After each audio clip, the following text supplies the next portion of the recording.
most of the time I think for myself that I'm an exception. I could be an exception. फिर जब उसको ध्यान से आप सोचते हो तो लगता है कि यार ये तो हर कोई सोच रहा है. They could be the exception or they are an exception. कह रही हो कि एक ह्यूमन दूसरे से बेटर है, पर मैं कहना चाह रहा हूँ नहीं. Given the opportunity, time and effort, majority of the humans can achieve what other have achieved. पहला पार्ट है कि इंटेलिजेंस. क्या हम कम इंटेलिजेंट हैं या मोर इंटेलिजेंट हैं कंपेयर टू प्रीवियस. तो एक तो पहला क्वेश्चन ये है. दूसरा है कि क्या हम अभी भी बड़ी डिस्कवरीज हो रही हैं कि नहीं. तो अब ये दो चीज़ों को समझने के लिए अगर हमें अच्छे से समझना, इस पर डिस्कशन करनी है, हमें एक फ्रेमवर्क बनाना पड़ेगा. पहले हमें समझना होगा कि हम इंटेलिजेंस को डिफाइन कैसे करें. IQ टेस्ट एक है, ऐसी रैंडम आर्बिट्री टेस्ट है जो डिबेटेबल है, कोई फील्ड में एग्रीमेंट नहीं है जिसपे.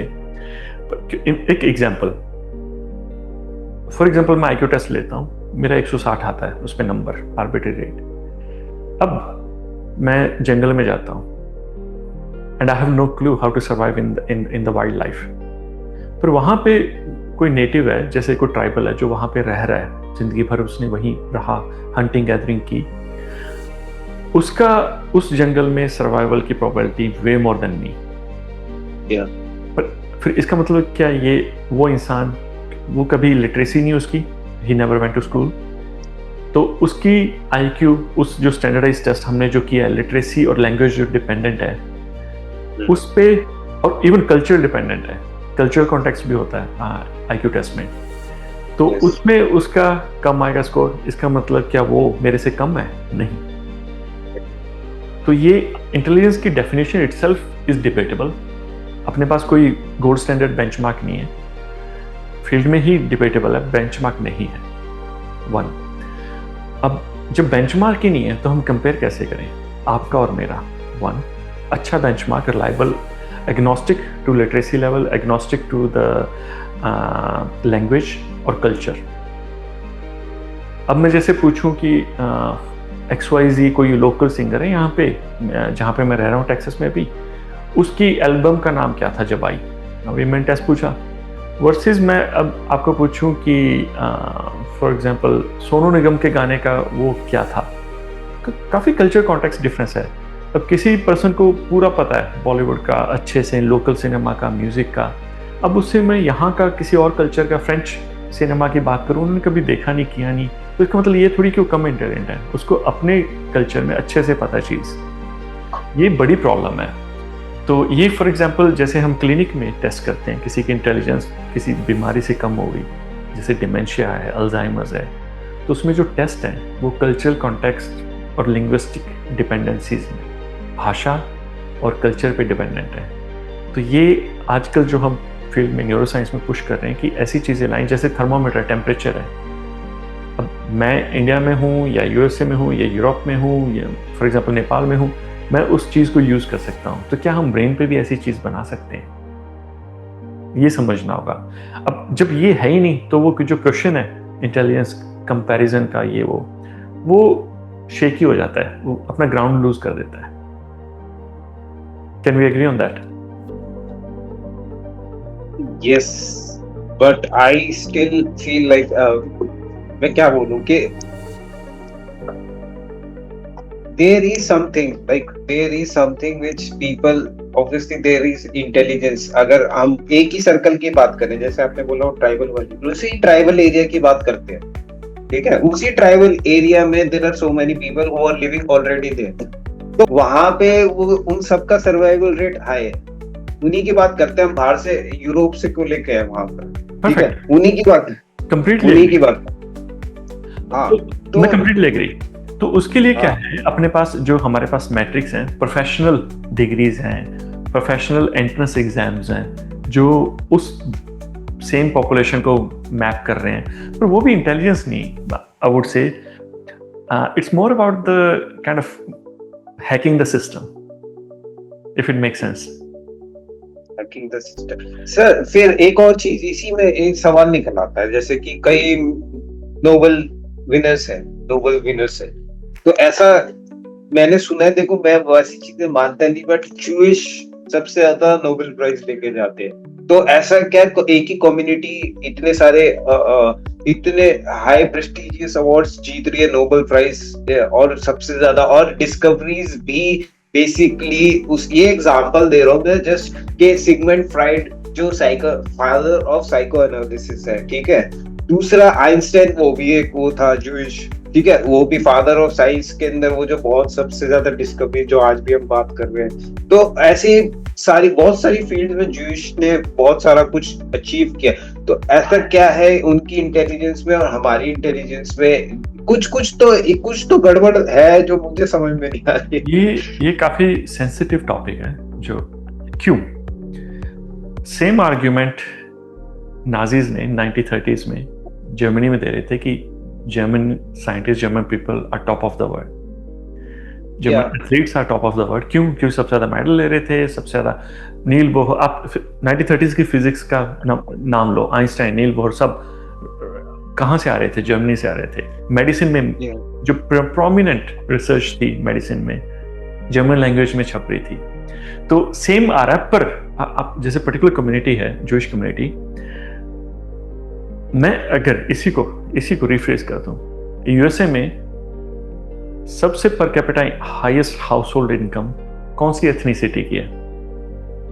इंडियन अमेरिकन, हम साउथ एशियन इंडियंस जो यूएसए में। इसका मतलब ये नहीं है कि only rich people are coming और the people from India all are smart. Sampling bias है ये। जो इमिग्रेंट्स थे during pre world war, during world war और उससे पहले जो यूरोप से जूश इमिग्रेंट्स आए थे, वो एक पर्टिकुलर कम्युनिटीज़ में, जैसे ईस्ट कोस्ट की तरफ काफ़ी हैवी थे। एक स्कूल है, उसमें सबसे ज़्यादा नंबर ऑफ नोबेल प्राइज आए, I forgot the exact number, 8 और 10 और समथिंग, न्यू जर्सी में, न्यूयॉर्क न्यू जर्सी एरिया में। तो पर्टिकुलर स्कूल है, उसका हाईएस्ट वो है। क्यों? एक तो जो कम्युनिटी है, जूश कम्युनिटी फॉर एग्जाम्पल, क्योंकि इमिग्रेंट कम्युनिटी थी, ऑलवेज हैव बीन प्रोसिक्यूटेड, उन्होंने काफ़ी इज्जत दी एजुकेशन को। कल्चर ने सपोर्ट दिया, कल्चर ने प्रमोट किया कि अच्छी एजुकेशन लो, क्रिटिकल थिंकर्स बनो। Richard Feynman for example, when you read his book, like you can see like okay there is already there. तो कम्युनिटी लेवल पे एजुकेशन पे, और ये अभी से नहीं, 3-4 सदियों पहले ही शुरू हो गया था कि बिजनेस और एजुकेशन इंपॉर्टेंट है, आप उस पर फोकस करो। तो एजुकेशन पे ऑलरेडी फोकस था पहले से ही। और जब भी नोबेल प्राइज आए, already like academia, excellence in academia was prestige in the community. Then rest is history. But that cannot be used as an argument that I'm better than you. Sampling bias भी है एक component. दूसरा component है कि सही time पे सही जगह पे होना। जैसे जूश कम्युनिटी में आप नोबेल प्राइज आ रहे हैं, मोस्टली अमेरिकन जूस को आ रहे हैं। सबसे ज्यादा इजराइल में है, और है वहां देखो कितना है distribution, you can see that. Over qualified हैं। 70s 80s में कौन आए थे सबसे पहले? जो ऑलरेडी डॉक्टर्स इंजीनियर्स थे, उनके बच्चे हैं, हाई इनकम ग्रुप हैं, या फिर जो आईटी प्रोफेशनल्स हैं, डॉक्टर्स हैं अभी जो पिछले 2 डेकेड्स में मेन हैं। तो already you are picking up the cream of the crop and they will be kind of making more money than average common person, but it doesn't mean, मेरा personal belief है कि humanity हमारा bell curve है।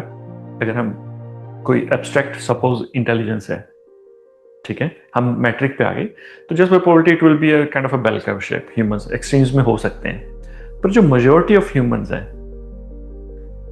जो majority, तो एक statement है, मेरी फेवरेट स्टेटमेंट मैं बोलना चाहता हूँ बेस्ड ऑन द स्टैटिस्टिक्स। जो मेजॉरिटी ऑफ ह्यूमैनिटी ने अचीव किया है, ह्यूमंस ने जो अचीव किया है, वो मेजॉरिटी अचीव कर सकती है। Like if there is a high probability that what you have achieved, I could achieve the same given the same opportunity, resources, time and effort. इसमें एक्सेप्शंस होती हैं, ठीक है। अब कोई 7 फुट का है वर्सेस कोई 5 फुट का है, अब वो बास्केटबॉल खेलेंगे, there will be differences for sure, like you can not change that out. But जो मेजॉरिटी चीजें हैं, लाइक सेकंड स्टैंडर्ड डेविएशन के अंदर आ रही हैं, अगर किसी और ने किया है, वही उसमें पूरी मेजॉरिटी ऑफ ह्यूमैनिटी आ रही है, तो वो उसने कुछ किया तो मैं भी कर सकता हूँ। गिवन अपॉर्चुनिटी भी चाहिए, सही टाइम पे सही जगह होना चाहिए, और टाइम एंड एफर्ट। अब इसमें आई थिंक इंटेलिजेंस का थोड़ा इतना आ नहीं रहा रोल। पर अगर फिर क्वेश्चन उठता है कि अगर हम कह दें, ये पर्सनल ओपिनियन है, फैक्ट मेरे को पता नहीं है कि नहीं है, मेरा ओपिनियन है कि अगर मैं कहूँ कि एक इंसान दूसरे से ज़्यादा इंटेलिजेंट है, तो then you have to agree to the racism. यही तो पूरी फिलॉसफी है कि मैं आपसे बेटर हूँ, एक इंसान दूसरे से बेटर है। कह रही हो कि एक ह्यूमन दूसरे से बेटर है, पर मैं कहना चाह रहा हूँ नहीं, given the opportunity, time and effort, majority of the humans can achieve what other have achieved. Sir I also feel कि आप जो कह रहे हो ना वो उस चीज में माइंड को लेके तो जाता है, हम में कहीं ना कहीं अभी हम चाहे सामने हम्बल होके दिखा भी दे, पर कहीं ना कहीं अंदर तो चुपचाप चलती रहती है ना, आपके अंदर वॉइस चलती रहती है तो पागल है या ये तो डम है, I am more smarter than this two things happens. मतलब कोई भी हर किसी के साथ ये होता है के अंदर, तो बहुत ज्यादा ये आप बिल्कुल ठीक बोले, इस चीज को मैं टोटल एग्री करता हूँ। ये एक्चुअली मैंने खुद की जब मैं थॉट्स को ऑब्जर्व कर रहा हूँ, तो काफी टाइम पहले मैंने रियलाइज किया कि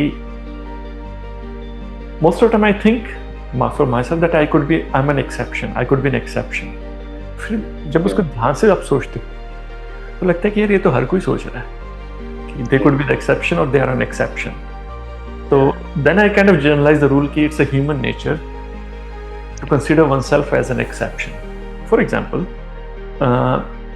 कोई आपको कह रहा है कि यार ये धंधा मत करो, ये बिजनेस मत करो, ये बहुत रिस्की है, मुश्किल है इसमें सक्सेस लेना, इंस्टेड ऑफ ये कर लो, ये इस टाइप का दुकान खोल लो, हाई सक्सेस रेट है, और स्टैटिस्टिकली आपको मे बी वो सही एडवाइस दे रहा है कि हाई सक्सेस रेट है, तो कहीं ना कहीं आपके मन में होता है कि नहीं यार मैं इसको कर सकता हूँ, आई कुड बी द एक्सेप्शन। तो आई थिंक ये मे बी एवोल्यूशन में काइंड ऑफ यूजफुल भी रहा हो। जब फॉर एग्जांपल जब हम अफ्रीका में थे, अपने एंसेस्टर्स कुछ वहाँ रह रहे होंगे, तो किसी ने कहा नहीं, I could be exception, I can get out of it, I can kind of migrate towards somewhere else.